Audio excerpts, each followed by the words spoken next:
Hello，今日咧又同大家開箱啦，就係最近都唔係最近，喺呢幾排幾 hit 嘅 Chiikawa 啦嘅麥當勞嗰個開心樂園餐嗰個玩具啦，咁我就有4盒啦，即係我唔係全部都有換啦，但係就有4盒嘅，咁所以我就開下啦，咁我哋而家開始。好，咁首先我哋不如開一個大嘅先啦，係啦，咁佢就係咁啦，套啦，跟住一個店員啦扮，然之後佢就咁啦。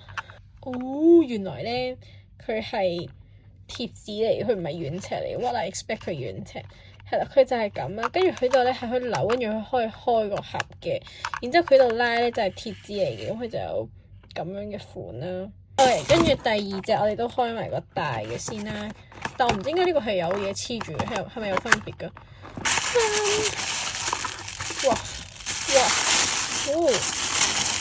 係咩咧？一個盒嘅，係面膜紙，係啦，佢係得幾張嘅啫，呢個面膜紙，但係面膜紙盒啦，係啦，可以做收藏咁樣啦。喂，跟住之後開個細嘅啦，細好可愛喎！佢係有一個店員啦喺度啦，佢都係可以扭嘅。佢可以扭嘅一個月曆嚟㗎。好，最後一隻，我呢度好多垃圾先。OK， 最後一隻，呢度都係冇糖。哇，好大嚿！有2嚿嘅。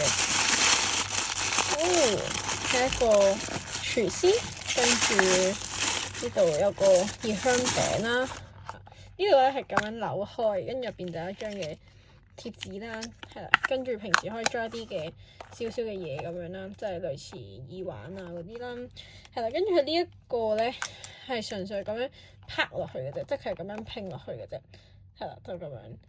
咁呢條片就嚟到呢度啦。